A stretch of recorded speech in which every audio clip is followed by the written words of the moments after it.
जय हिंद मित्रांनो, बघा स्वागत आहे तुमचं परत एकदा आपल्या या एज्युकेशनल युट्यूब चॅनलवर। तर समाज कल्याण विभाग पदभरती 2024 साठी आपण आज गणित व बुद्धिमत्तेची प्रश्नपत्रिका कव्हर करणार आहोत। बघा मित्रांनो, महत्त्वाचं म्हणजे गृहपाल व निरीक्षक या दोन पदांसाठी जे आजची आपली प्रश्नपत्रिका असणार आहे। मित्रांनो बघा, महत्त्वाची बाब म्हणजे आपल्या चॅनलवर तुम्ही नवीन असाल आता सध्या चॅनलला बघा सबस्क्राइब मात्र तुम्ही करून घ्या। आता बघा पहिला प्रश्न कशा स्वरूपाचा आहे। चार भावंडाच्या वयाची सरासरी 10 वर्ष असून त्यापैकी 3 भावांचे वय, तर बघा मित्रांनो त्यापैकी 3 भावांचे वय 6 वर्ष, 8 वर्ष व 12 वर्ष असल्यास चौथ्या भावाचे वय किती असेल असा आपल्याला या ठिकाणी प्रश्न मित्रांनो विचारण्यात आलेला आहे। तर बघा या प्रकारे आपण या ठिकाणी प्रश्नाचे योग्य आन्सर कशा प्रकारे काढू शकतो। तर बघा मित्रांनो, 4 भावंडांच्या वयाची सरासरी किती 40 वर्ष आहे, म्हणून सरळ आपण हे 4 गुणाकारामध्ये हे 10 करून घेऊन टाका, त्यांच्या वयाची सरासरी घेऊन टाका 10। जर केलं मित्रांनो झालं किती 4 10 40, म्हणजे या चौघांच्या वयाची सरासरी मित्रांनो किती 40 आहे। तर आपल्याला बघा या ठिकाणी तिघांच्या वयाचे वय दिलंय, तर चौथ्या भावाचं वय या ठिकाणी आपल्याला काढायचं आहे।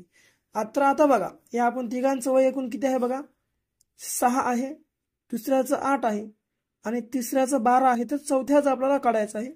जर या सर्वांची आपण बेरीज केली मित्रांनो तर या सर्वांची बेरीज येते किती मित्रांनो 26। आता बघा महत्त्वाची गोष्ट, आता जर आपण 40 मधून जर हे आपण 26 मायनस केले तर आपल्याला चौथ्याचं वय भेटून जाते।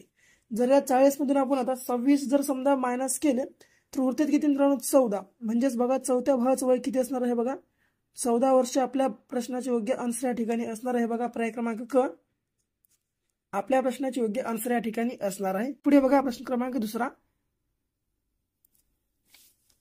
बघा दुसरा प्रश्न पाहण्यावर मित्रांनो थोडीशी सूचना बघा। तर मित्रांनो आम्ही तुमच्यासाठी जे आहे बघा खूपच मेहनत करून जवळपास 700 प्रश्नांचे मित्रांनो पीडीएफ आम्ही तुमच्यासाठी 700 प्रश्नांची पीडीएफ जे आहे मित्रांनो आम्ही तुमच्यासाठी अवेलेबल केलेली आहे। मित्रांनो या पीडीएफ मध्ये मित्रांनो आजपर्यंत टीसीएस पॅटर्न नुसार मित्रांनो टीसीएस या पॅटर्न नुसार विचारलेले जे काही जीके जीएस चे प्रश्न आहेत मित्रांनो, जीके जीएस चे प्रश्न आम्ही ते तुम्हाला देत आहोत। तर बघा मित्रांनो या पीडीएफ मध्ये जवळपास 700 प्रश्न आहेत, ते सर्व प्रश्न मित्रांनो प्रिव्हियसला विचारलेले आहेत, त्यामुळे तुम्ही आताच आपली ही पीडीएफ मित्रांनो बाय करून घ्या। बाय करण्यासाठी मित्रांनो बघा 74 14 93 93 07 या मित्रांनो नंबरवर जे आहे फक्त आणि फक्त तुम्हाला ओनली 50 रुपये पे करून स्क्रीनशॉट पाठवायचे आहे। तुम्हाला मित्रांनो लगेच जे आहे ती पीडीएफ तुम्हाला दिली जाईल। तर नंबर काय आहे बघा 74 14 93 93 07 या नंबरवर फक्त आणि फक्त 50 रुपये पे करा आणि तुम्हाला ही बघा पीडीएफ जे आहे 700 प्रश्नांची जीके जीएसची ती तुम्हाला भेटून जाईल। पुढे बघा यासोबतच आपला प्रश्न कशा प्रकारचा आहे बघा दुसरा प्रश्न बघा, एका नळाने एक टाकी 4 तासात भरते, परंतु त्या टाकीस छिद्र असल्याने पूर्ण भरलेली टाकी 6 तासात रिकामी होते, तर नळ चालू केल्यास ती टाकी किती तासात भरेल असा या ठिकाणी आपल्याला प्रश्न मित्रांनो विचारलाय।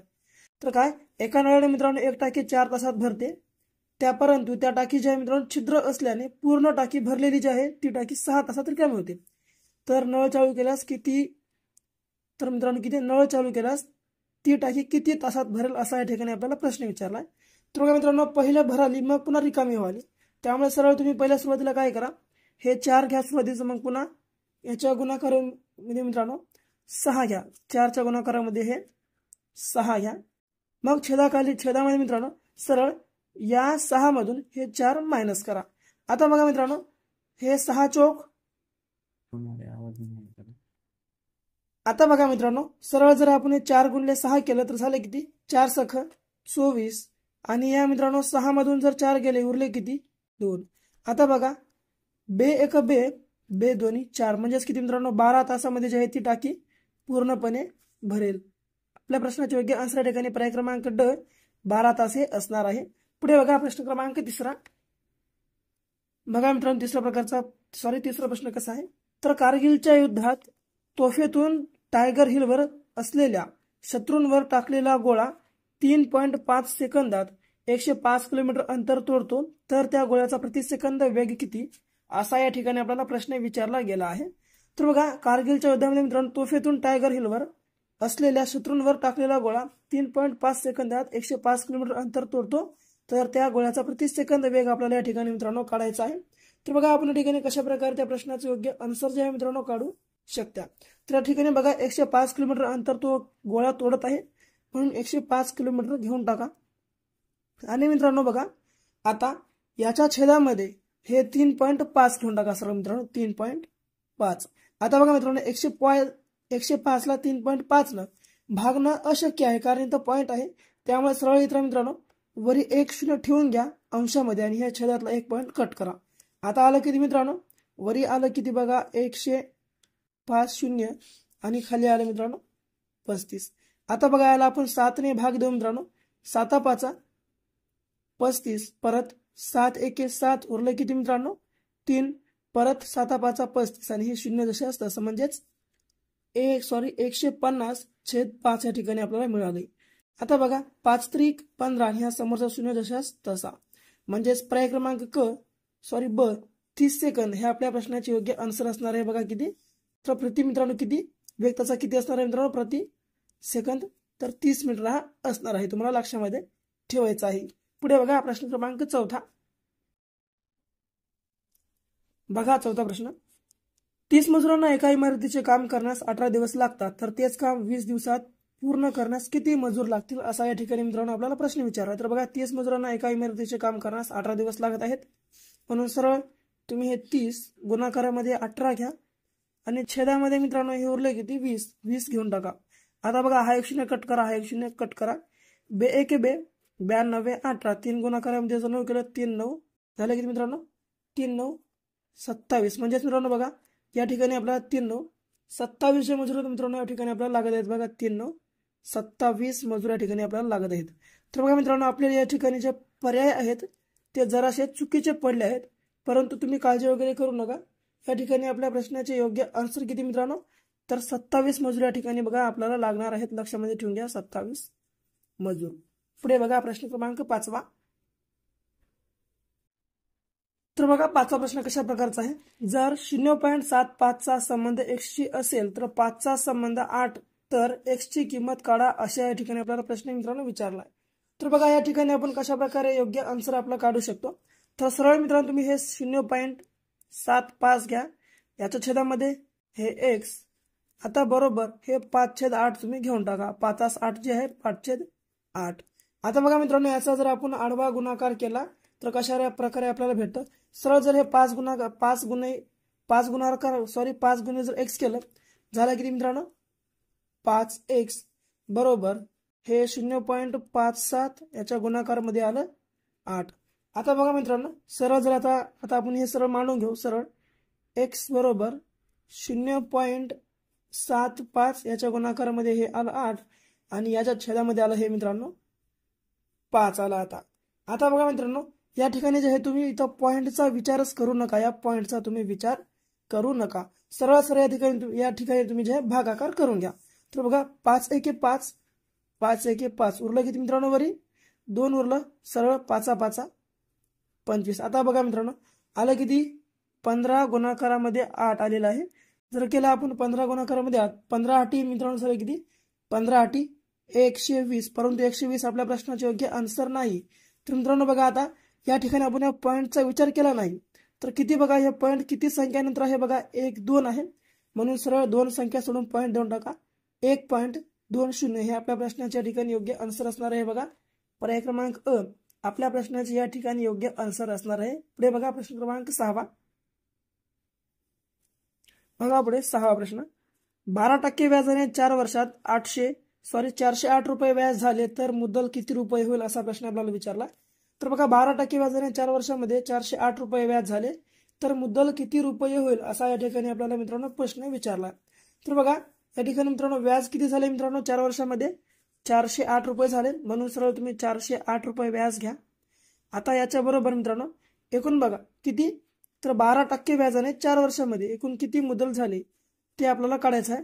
तर बघा मित्रांनो मुद्दल या ठिकाणी आपल्याला अंशामध्ये घ्यायचं असतं, तर मुद्दलाच्या ठिकाणी आपल्याला काढायचं आहे, मित्रांनो आपण मुद्दल या ठिकाणी x मानून घेऊ। याच्या गुणाकारामध्ये 12% म्हणलंय, सरळ 12% घ्या आणि याच्या गुणाकारामध्ये एकूण 4 वर्ष। आता बघा मित्रांनो या 12%च्या खाली 100% आपण घेऊन टाकू। आता बघा याचा आपण आडवा गुणाकार करून टाकू, सरळ मित्रांनो आडवा या ठिकाणी गुणाकार, जर आडवा गुणाकार केला हे आलं काय मित्रांनो 408 गुणाकारामध्ये हे 100 जे आहे छेदामध्ये अंशामध्ये आलं आणि याच्या छेदामध्ये हे आलं हे 12 गुणाकारामध्ये 4. आता बघा या ठिकाणी आपण कशा प्रकारे सोडवून घेऊ शकतो सर्व काही. तर मित्रांनो सरळ सरळ या ठिकाणी आपण 4 एके 4 करू, परत 4 दाही 40 आणि परत 4 दोन्ही 8 आलं, 4 दोन्ही 8 आलं. आता बघा मित्रांनो सरळ 6 ने 12 ला बघा, 6 दोन्ही 12,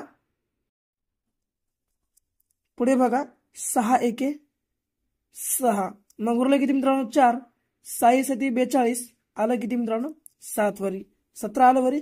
मग पुन्हा मित्रांनो बघा 2 एके 2, 2 पंच 10, 10 आलं, 2 पंच 10, मग हा शून्य इथला इथं.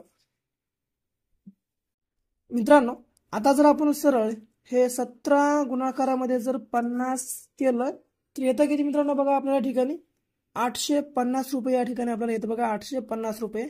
तुम्ही करून बघा एक बार गुणाकार. 850 रुपये आपल्या प्रश्नाच्या ठिकाणी योग्य आन्सर पर्याय क्रमांक ब हे असणार आहे. तुम्हाला लक्षामध्ये ठेवायचं आहे कशा प्रकारे आपण या ठिकाणी उत्तर जे आहे काढू शकतो. पुढे बघा प्रश्न क्रमांक 7. तर बघा कुलरावांनी एक गाय, एक म्हैस व एक बैल एकूण 85,000 रुपयांना खरेदी केले.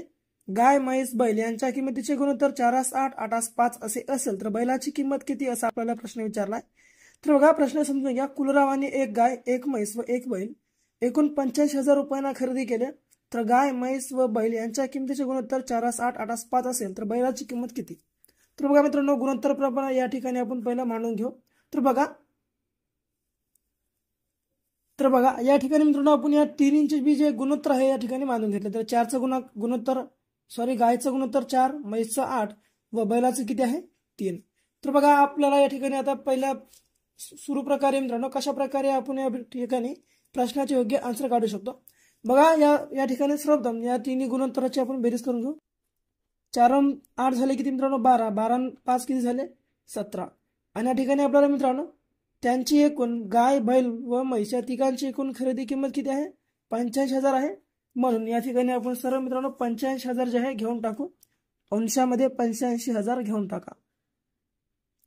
आणि याच्या छेदामध्ये या तिघांची बेरीज किती आली 17. आता बघा या 17ला मित्रांनो आपण भागून घेऊ आता किती.